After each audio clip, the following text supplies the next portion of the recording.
Hey, podcast listener, even if you are alone in your entrepreneurial journey, know that today, right now in your earbuds, you are joined by thousands of entrepreneurs from all around the globe seeking to grow better, more profitable, location-independent businesses.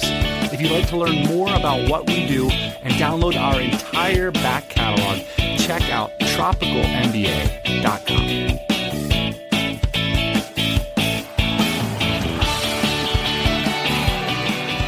All right, welcome back to the pod. Today, we are going to have a books episode. That's right, one of my favorite formats, called a tradition. We are just going to talk about books and reading and writing, and specifically our favorite books that we read in the past 12 months. I know a lot of you out there are big readers. This one's for you. In fact, I'd love to hear some of your reading recommendations. We are going to post links to all the books mentioned in today's episodes, plus other resources for readers and writers at TropicalMBA.com/books 2019. And to help me fill out my brand new bookshelf this year, I've invited back writer Kyla Gardner to the show. You can find out about her work at KylaGardner.com. In fact, we did an episode like this just 1 year ago. We had so much fun. We thought we'd run it back. So let's roll it. I'm all about those books, about those books. Start reading. I'm all about those books, about those books. So in 2018, I wanted to make an effort to read a lot more fiction books.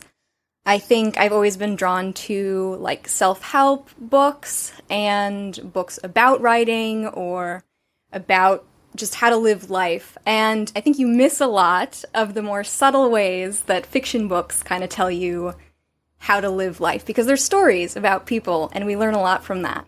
And I'm starting writing fiction, so I thought I need to read a lot more fiction. What's wrong with all the self-help books, though? I mean, if any of them worked, you wouldn't need to read the next one, right? Like, you're just constantly, well, it's the 80-20. Like, I feel like the 20% is getting the information and the 80% is implementing it. So this year, I wanted to implement the things I knew I should be doing instead of just gathering more information about it. So one of the things you implemented this year is that you got off of social media. Yeah, I feel very passionately against social media, and I think it stole literally like a decade of my life. Like, I could feel that it changed my brain and that I couldn't read anymore. And I had a lot of trouble sitting down and working on anything I wanted to work on because I couldn't focus. And I was looking for that quick dopamine rush of a like or an approval. And it's been like a 3-year journey of me slowly chipping away at taking different social media accounts out of my life until this year I have nothing at all. And maybe I miss some comments or some really loose connections with my 700 acquaintances. But the people who are important to me, I'll call them, I'll message them, we'll talk, and I don't need that kind of fake connection. What was your biggest fear in getting rid of your accounts? I think that I would be lonelier, but I think the reverse has happened because I'm more conscious of filling time I might have had scrolling through Facebook mindlessly with actually calling a friend and having a meaningful conversation with them. Do you worry about it from a business perspective? I know you're writing a book this year. Do you think about promoting it and things like that? I do think about that and worry about it a little bit, but there's this marketer, Tim Grahl, and he's marketed some really big name authors. Like, I think he did a Ramit Sethi book and other people like that. So people with like millions of followers on social media. And he did this deep dive into looking at how many people actually purchased the book from seeing it on Twitter or Facebook. And it's like 0%. I hope that turns out to be true, but we'll see. I've been thinking that maybe this period from like 2013 to 2018 in retrospect will be called like social media hysteria.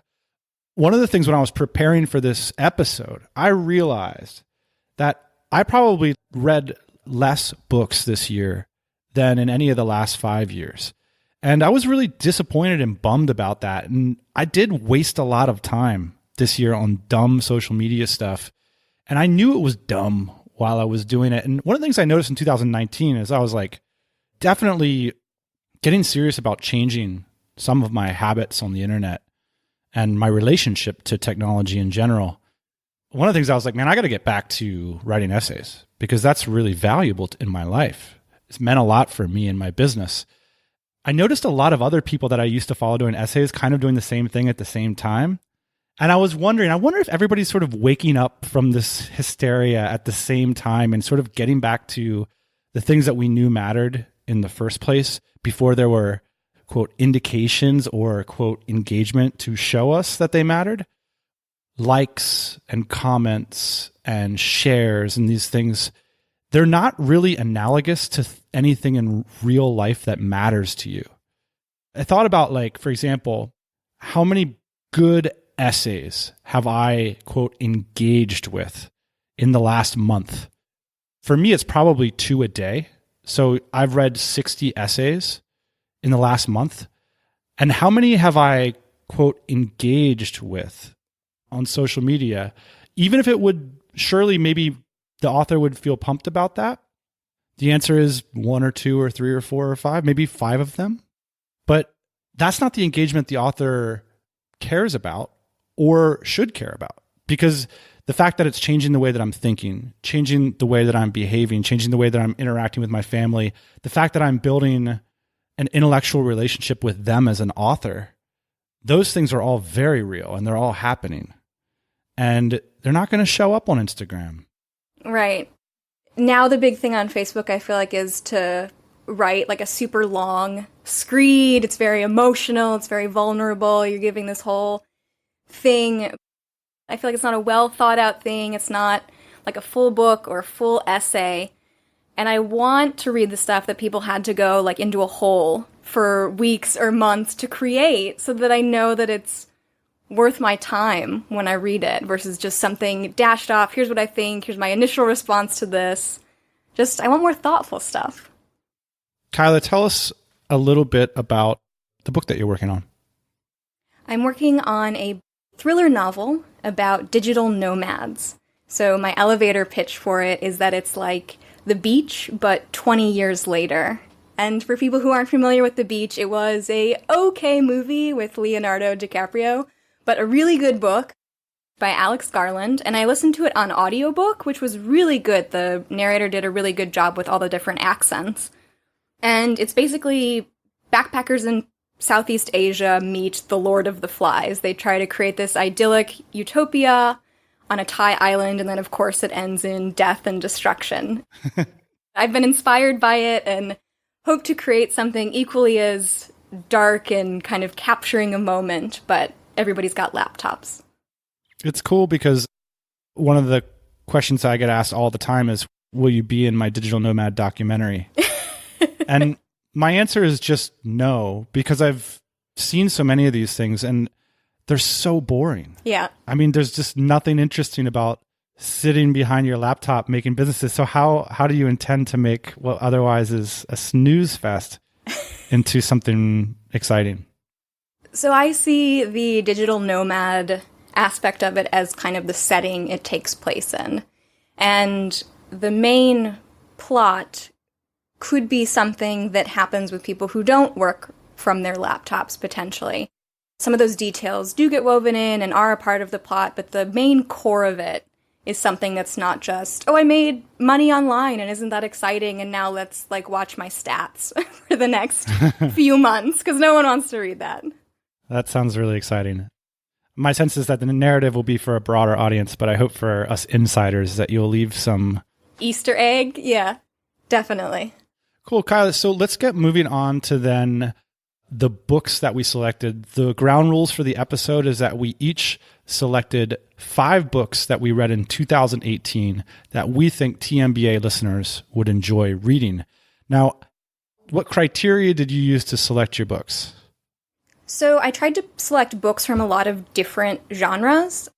So I have like a straight nonfiction. I do have a pop psychology, a fiction book, a memoir, and then the best books that I read in those genres. All right. So why don't you kick us off with your first book? Okay, so my first book is Overbooked by Elizabeth Becker. And this is a book about the business of tourism. And I'm fascinated by the business of tourism and how it's changing the world. But I feel like this is something you can't really easily read about. The author makes the point that most things that are written about tourism and travel are lifestyle related. They're for the consumer. They're how to have the best vacation. They're not about how is Angkor Wat sinking into the ground in Cambodia. Because no one wants to be a downer when they're trying to go on vacation. So she calls it the stealth industry of the 21st century. It's right up there with like oil and gas, international trade. This book was written in 2013, and she said it was doing $3 billion in business every day. So it's a massive industry. 1 in 10 people in the world is employed by the tourism industry, but you can't really read about it as a business. So this is super fascinating. She looks at what countries are doing tourism well, which is France, which ones are doing it pretty poorly, Cambodia. She also has a great chapter on Dubai, which is, she says, an experiment in if you could just build a city solely for the purpose of tourism, what would that look like? And it's Dubai. And then she has a great chapter on China, because as of 2009, Chinese people can travel internationally freely where they couldn't before. So they are massively changing the way tourism works. And it's just like the graph is straight up on travel and tourism. Like it was not a mass diversion 50 years ago like it is today. So it's just super fascinating to read about. Oh, fantastic. My first book was selected as the best of the worst. So most of the times, like I like to go to a bookstore or listen to what friends have to say about books. That's how I pick a book, you know? This year, I was like, I'm going to read business books. The exact opposite of my strategy. Yes, I'm going to get back on the horse and I am going to learn me some business. So I picked up like, 1 Minute Manager, all these kinds of books that you expect business people to talk about on their shows. And specifically, I was looking to learn about groups. How do groups interact? How do social networks come together? How do people create experiences for people that are really interesting and bond people together and that are productive and healthy and all this kind of stuff? All the books were so bad. They were they were just boring. And the book that I remembered and that stuck with me, I'd since gone online and a lot of people find this book, they have a lot of critiques of it. Some people say it's sexist. Some people say it's broadly generalizing very complex things. And I thought, you know what? Screw it. It was interesting. And that's why I appreciated this book called Tribe on Homecoming and Belonging by Sebastian Junger. And I guess he's built sort of a reputation for himself as this manly man who hangs out with war veterans and things like this and goes and beds himself with troops. And there is a lot of that sort of thing in this book. And essentially what the book is a critique of modern society. And sure, we can all agree with some of the problems that Sebastian points to in the book. And he attempts to uncover different ways that humans have lived that can address some of the shortcomings of modernity and the consumption culture that we find ourselves in. So that's my first recommendation is Tribe on Homecoming and Belonging. All right, so my last book was my favorite nonfiction. So this one is my favorite fiction book of the year. It's called The Secret History by Donna Tartt. And this is a crime thriller. The basic premise is a bunch of pretentious college kids commit a murder together. And on the first page, she tells you, here's who was murdered, here's who did it, here's how they did it. But somehow this no suspense or anticipation or mystery is lowered in this book. Like, it just grabs you and you are throttled to the end by the tension of what's going to happen, are they going to get caught, what's going to actually lead up to this murder. And it's so beautifully written. I feel like I couldn't read for like 3 weeks after I finished this book. This book is like 600 pages. I devoured it in like 3 days. And then I was like, well, that's it. Like, I'm never going to read again. That was so good. So I eventually lowered my standards and I'm reading again, but I cannot recommend this book enough.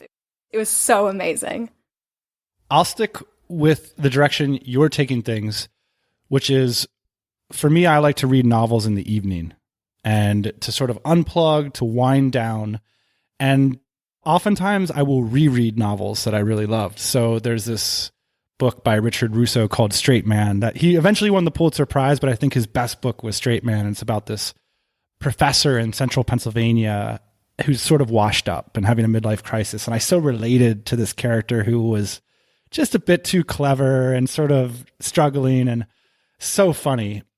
But one book that was new to me is this, I'm actually carrying it here, speaking of 600 pages, it's Taipan by James Clavell. And this is like one of those author lifetime achievement awards for me. So I read Taipan because I loved so much Shogun that I've read it 3 times. Taipan is an epic sort of swashbuckling tale of the founding of Hong Kong, at least for the British. So Hong Kong was given to the British as sort of a war concession. It wasn't civilized at all at that time. It's nothing like we think of it today. And it was essentially controlled by drug smugglers. And these drug smugglers were Americans and Brits and Westerners. And they're really fascinating characters with which to set an epic bedtime reading novel. So Taipan, that's my page turner of the year. Today's show is sponsored by DynamiteJobs.co. It's our newest baby and targets something we're passionate about here at the TMBA, helping your business succeed through growing amazing remote teams.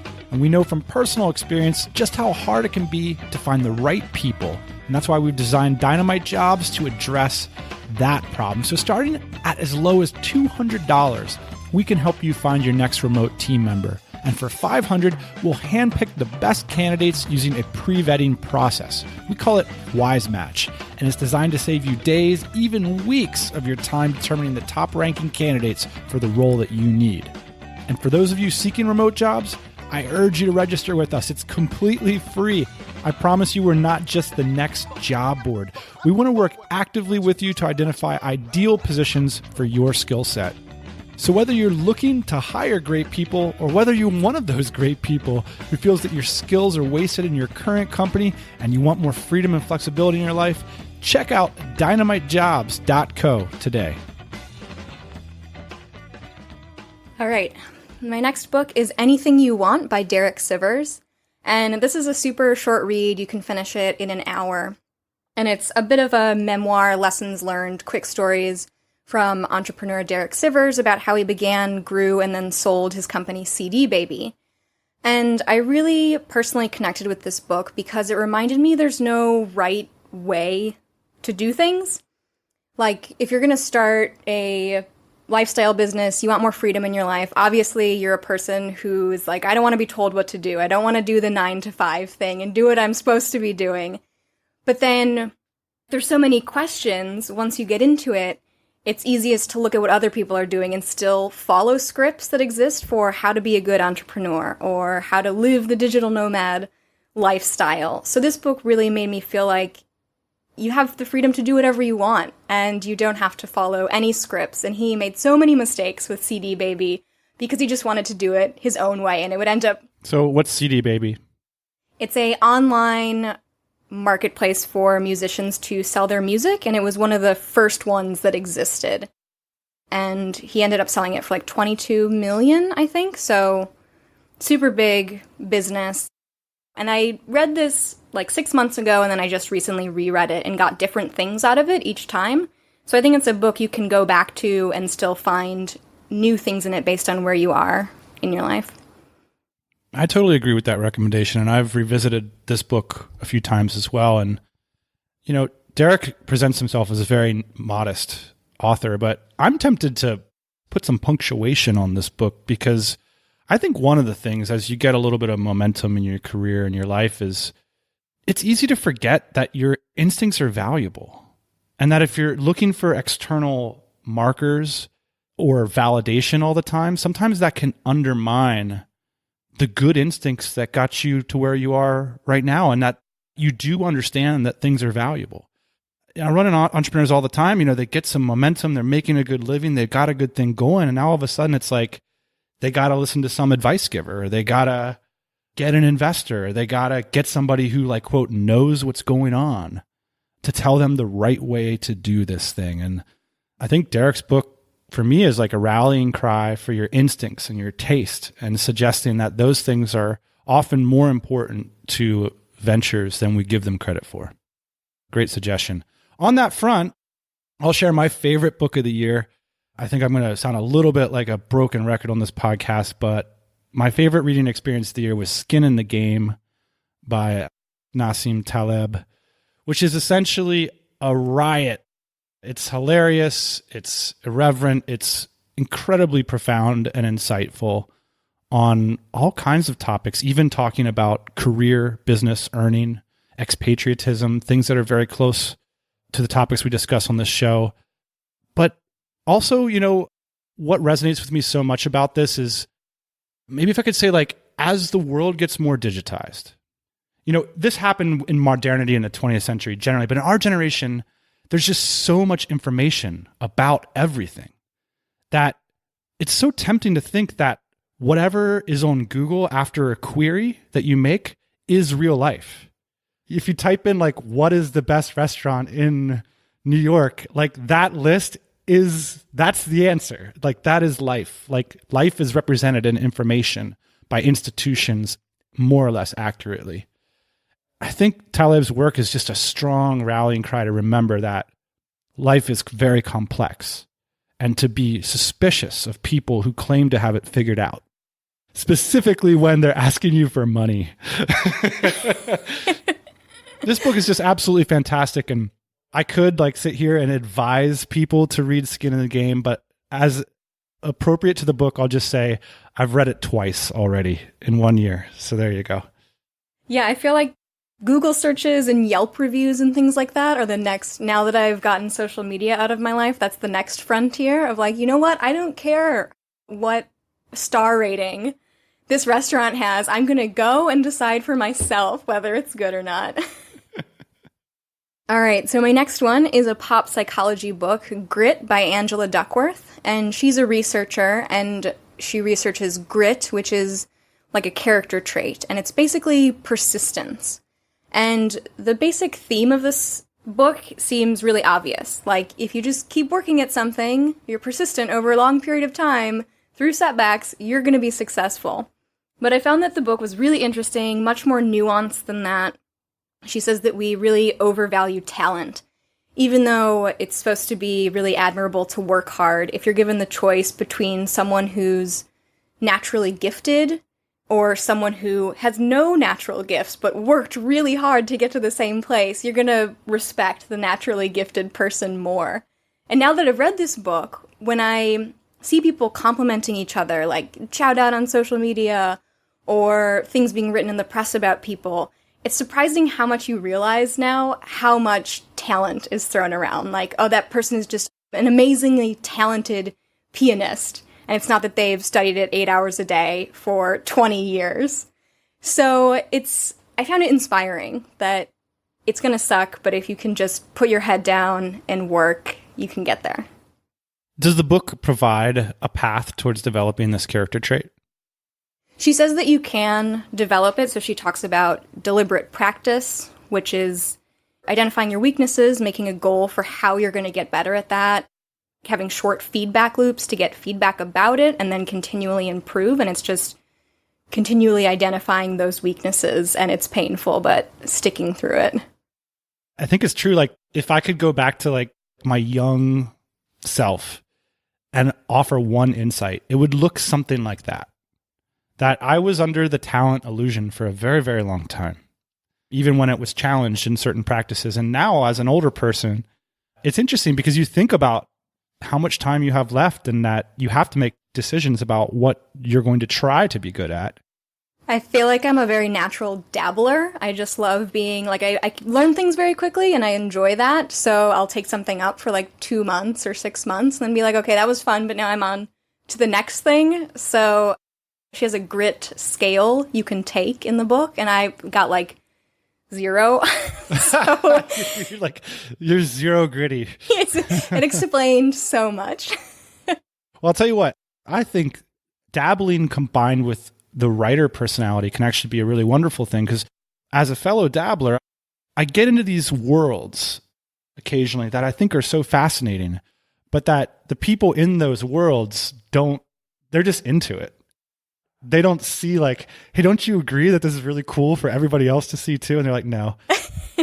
And they also don't have the facility or they're not in a good position to explain what's happening.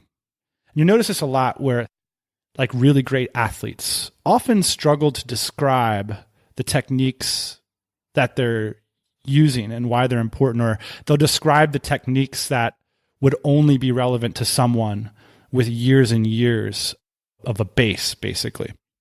That's where I think the dabbler plus writer can come in handy. Yeah. My next book is a lot in line with your book project and The Beach, which is a book that brings you into a subculture, a world that is otherwise sort of mysterious and unknown, and places you in a very human narrative and is hilarious and fun and interesting. And it's called Liar's Poker by Michael Lewis. And Michael Lewis is one of my favorite authors. He's written some very popular books like The Big Short and Moneyball. Well, Liar's Poker was like his coming out party. It was the book that made him famous. So after college, Michael Lewis gets recruited by a big fancy stock firm to be like one of these kind of boiler room bond salesmen. And he just brings you into this world of extraordinary characters and details them doing unsavory things that involve lots and lots of money and consumption. And it is just a riot. It's interesting, like the legacy of the book was pretty dramatic because, you know, it showed people this really ugly world, but also made it really appealing. It was meant to be like this anti-sell, but of course, people were attracted to it. And so people grew up, you know, one of the scripts for someone in America 20 years ago that wanted to become rich, it's like, well, I'll go to Wall Street and that's how I'm going to do it. This book also had the dual legacy of sort of kicking off Michael Lewis's career. Liar's Poker by Michael Lewis. It's a great read. It sounds good. I'll have to read it for some inspiration for my novel then.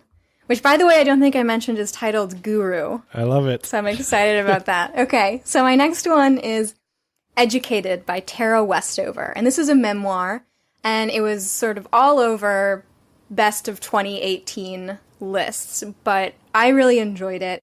So it's a memoir. The author was raised by a survivalist family in rural Western America. So her family is basically preparing for the end of society. They're canning peaches, they're stockpiling supplies. Her dad distrusts every institution, the medical institution, the government, education. So she grows up working in a junkyard. She has no education whatsoever, not even homeschooling. And then eventually teaches herself enough to get into college. And then for the first time in her life hears about the Holocaust and the civil rights movement and is open to a whole new world, basically the world. And she goes on to Cambridge and Harvard and gets a PhD. And then the second half of the book is her then reconciling these two worlds of, can she come back home? Will her family still accept her? Does she still want to be a part of her family? So it has all these questions of identity and striking out on your own, and are you the person you become or always going to be kind of the person you started as? This was another one I read in just a few days. It was really gripping and really interesting.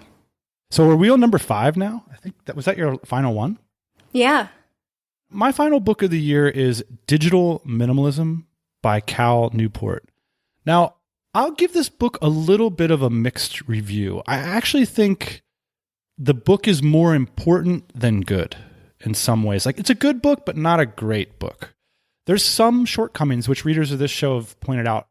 One is that I think it does hurt Cal's argument just a little bit that he's never used a lot of the tools he criticized so much. But when I interviewed Cal about it, that was like my hard-hitting journalist question. I had it lined up. Your gotcha question. That was my gotcha question.